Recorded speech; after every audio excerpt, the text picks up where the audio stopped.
So what is rock tumbling, and why should you do it? Rock tumbling is a process that takes plain, raw rocks like this one and turns them into beautiful, polished gems.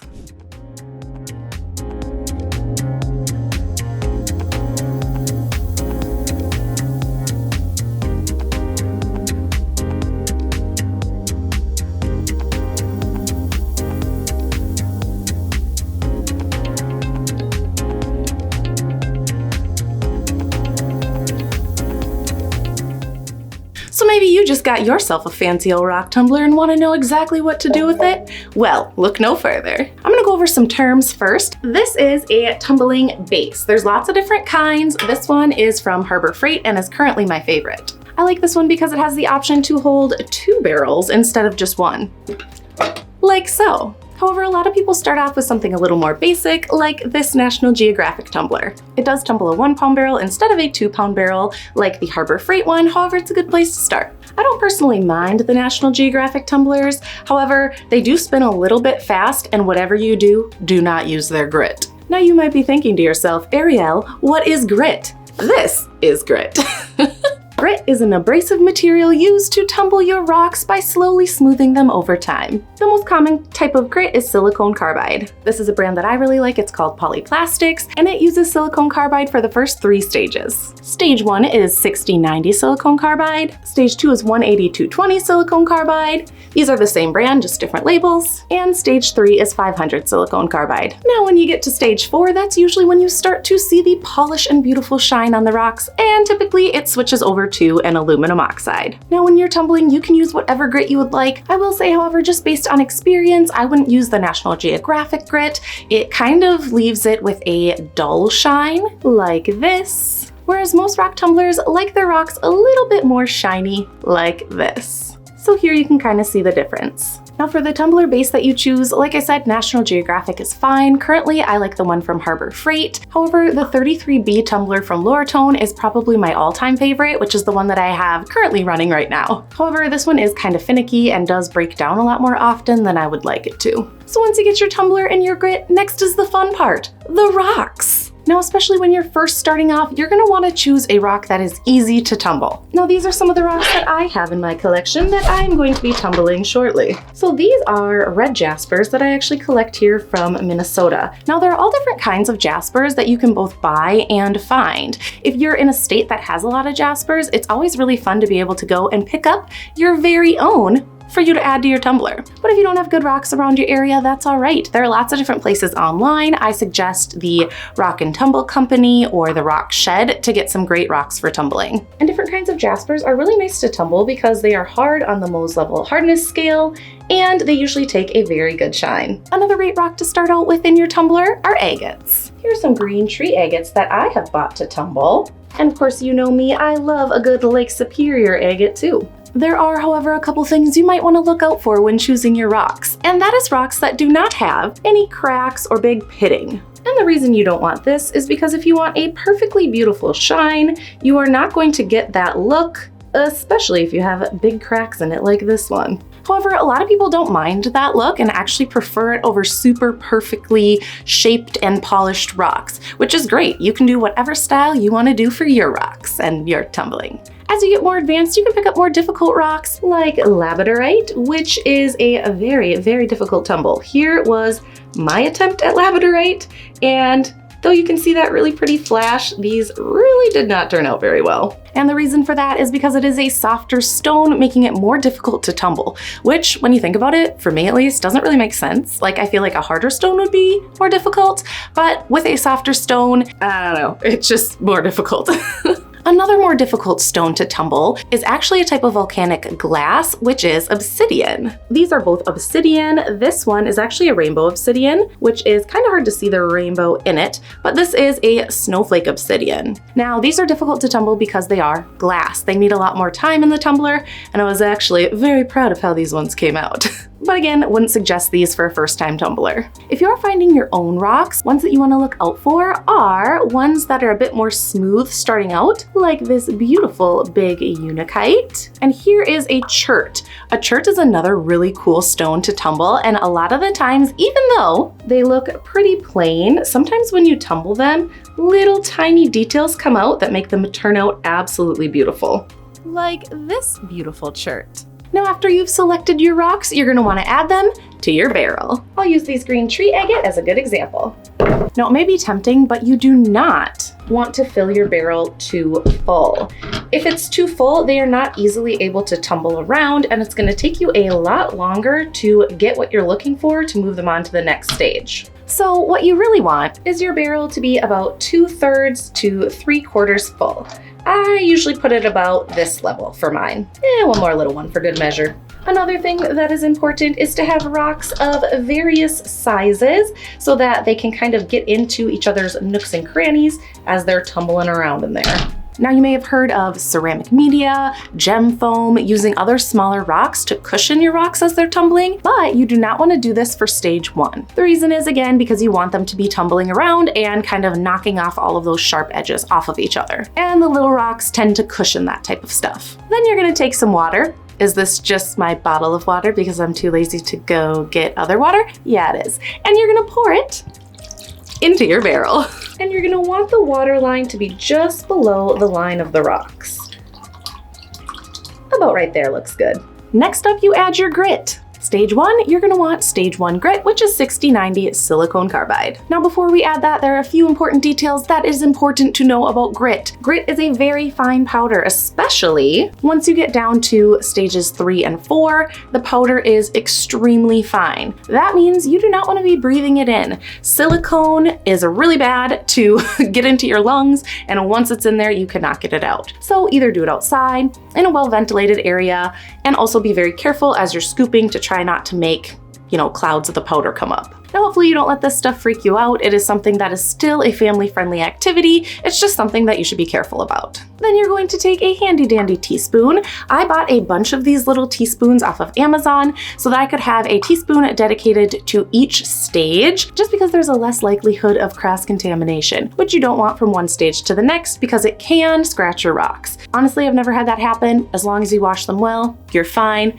Having different teaspoons is a little extra, but I'm a little extra too, so. Now there's lots of different ways that you can measure how much grit to put into your barrel. However, what I like to do is 1 tablespoon per pound. A lot of people actually do double of that. However, I really don't feel like you need that much. I've always had good results with just a tablespoon per pound. Since this is a 2-pound barrel, it will have 2 tablespoons. Then your tumbler is gonna come with a seal, a cover. Some come with a washer, some don't, and then a little screw on top. So we'll put all that on here, which I cannot do with one hand. This part goes inside the barrel, and then we put the lid on the top. Okay, also, you know what I just realized? This says step 2 on it because I also have different barrels for each stage, which I just put grit 1 in here. It's fine. Like I said, I'm extra. I do it mainly so I don't have to wash out the barrels each time and worry about, again, grit transfer. Then we'll put our washer on and our little top, nice and relatively tight. Also, as you can see, I write on here with Sharpie. It comes off with just a cotton round and some alcohol, and then I'll put on the date that I put it on the tumbler. Each stage is gonna tumble for about a week. After a week, you can check on your rocks and see how they're looking. Now, one thing that is slightly unfortunate about running your tumbler for a week is that it is kind of loud, but there are some ways that you can make them a little quieter, put them as far away from any living spaces as possible, putting a foam cooler or something over the top without touching the tumbler, because of course you don't want to start a fire or anything crazy. And if anyone else has any ideas on what you do, put them in the comments, because I'm always interested in how to make it not quite as loud. And I will say that usually the better quality the tumbler is, the quieter it is. So after a week, you're going to dump your rocks into a strainer. Again, remember, we're not going to be doing this in a drain. If you can do it outside, that is great. Otherwise, I like to do it over a bucket. And I have some different strainers that fit in a 5-gallon bucket. And then you're gonna rinse those rocks off really good. And then after stage 1, a lot of people like to just take them all, clean them off, and move them on to stage 2. However, I like to really make sure that they are perfect before they go on to the next stage. So you're gonna look really closely at the rocks and see if there are any nicks, chips, dents, things that you would not want to be moved on to stage 2. Because after stage 1, it doesn't really do much more grinding down in the final 3 stages. It kind of more just perfects the rocks that you have. And also don't be surprised if the rocks are a lot smaller after stage 1. It does a very good job at tumbling off all those sharp corners. I would also suggest looking at the rocks when they are dry because that will really help to identify any small imperfections. Now here's some of the rocks that I have that I deemed ready to move on to step 2. So as you can see, this is dry. It kind of almost has like a satiny finish, but as I look around, oh, there's a teeny tiny little, oh no, just kidding, that was like a hair or something. But as I look around, there's not really any fractures or chips, so this one is ready to move on. I do have this one, I believe it is, in here, that does have a good old fracture right there and right there, but this has been tumbling for actual weeks and honestly probably months, because this is a Botswana agate, which is a very, very hard agate, like hard agate, to tumble. So it takes so long to get these perfect. And I said, it's good enough, I'm moving it on. So sometimes I do that too. Then I take the rocks that are ready to be moved on to stage 2 and put them in some sort of container. The rest I will put back into stage 1 and have them continue to tumble as I repeat this process every week. Now, if you only have a 1-barrel tumbler, this can be more difficult because I know that you are really going to be wanting beautiful rocks, and just a simple process takes 1 month. So if this is your first time tumbling, feel free to just move them on to stage 2. You don't have to wait for them to be perfect. But if you do have a double barrel, that is something I suggest, having 1 barrel for stage 1 and then 1 barrel for all the other stages, 2, 3, and 4. And then if you become like me, you buy a lot of tumblers and a lot of bases so that you have one going in like each stage at all times. But again, I'm a little extra. So once you're ready to move on to stage 2, it's kind of a similar process to stage 1. You're gonna take the rocks that are ready, put them in the barrel, fill the barrel up about 2/3 or 3/4 full. And this stage, remember, is where the ceramic media comes in. So this is ceramic media. These are tiny little ceramic pellets. As you can see, I still have some rocks from other tumbles. And you're gonna take this ceramic media and put it in with your rocks. Now here's my tip for this. I do still have ceramic media left over, which I'll probably continue to use until it's gone.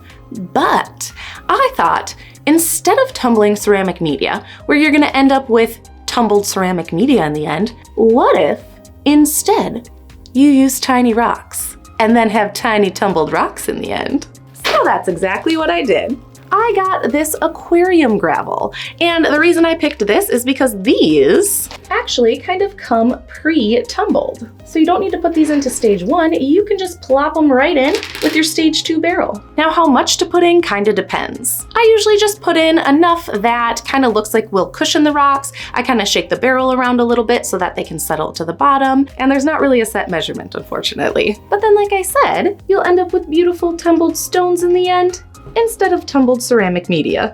Now this is when the process starts to pick up a little bit, because in stages 2 and 3, you only need to tumble them for 1 week. You're gonna do that same process after a week in stage 2, dump them out, rinse them off, clean them off. I usually use like Dawn dish soap. That's just what I found works best for me. Just a couple drops will do. I scrub them around in my hands. I scrub them with a brush. If you're using the same barrel, you're gonna scrub out the barrel really well. And then they're ready to move on to stage 3. Stages 1, 2, and 3, I use the same ratio for grit. So I use 1 scoop per pound. So for my 2-pound barrel, I do 2 scoops of grit 1. In stage 2, I do 2 scoops of grit 2. And in stage 3, I do 2 scoops of stage 3. After stage 3, you're gonna do that same thing. One thing that is important is that you always wanna make sure that that rock level line is gonna be at 2/3 to 3/4 full. So you might be adding more of your smaller rocks as you progress throughout the stages. And I've actually added these rocks all the way up to the 3rd stage without pre-tumbling them.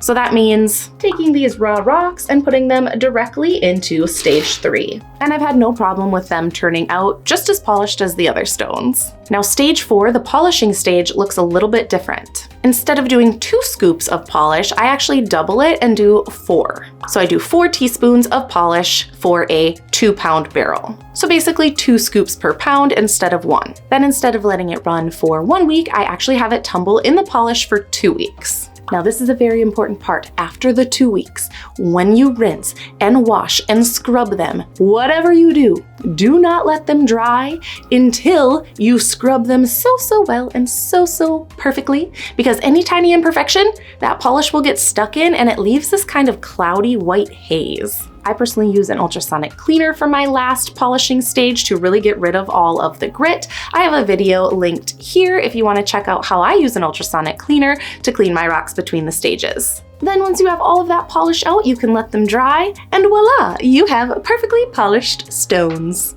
Now you may be thinking to yourself, Ariel, why would I ever want to spend all of this time for some polished stones? Well, there's lots of different reasons. You can make different crafts out of them, like this beautiful Minnesota made out of Lake Superior agates. And this I actually bought at Agate Days, which is like this little festival that's in Minnesota that's all about agates, and it's wonderful and it's so much fun. But I bought it here from Matt and Lisa. So if you're interested in this, because obviously it's awesome, and I don't know these people, I just thought it was really cool. You can check them out, tell them Agate Ariel sent you, you know. But you can make projects like this. You could even make them into your own personal set of earrings. You can make them into rings. You can use them as decoration in potted plants. Or you could hoard them like perfectly organized treasures in containers and take them out and look at them and show them at parties that you don't get invited to. So see, there's lots of different things that you could do with your very own tumbled rocks. Make sure to let me know of any rock tumbling tips that you've come up with in your rock tumbling journey. Also, if you liked this video, make sure you give it a big old thumbs up. And if you're new here, consider subscribing. Don't forget to turn on that little bell thing. It lets you know when I post a new video, which I guess if you don't do that, then it doesn't let you know. And you know, you don't want to miss out on content like this, right? Also, I will link some of the different products that I use for rock tumbling in the description below. Anyways, I'll see you guys next time. Bye!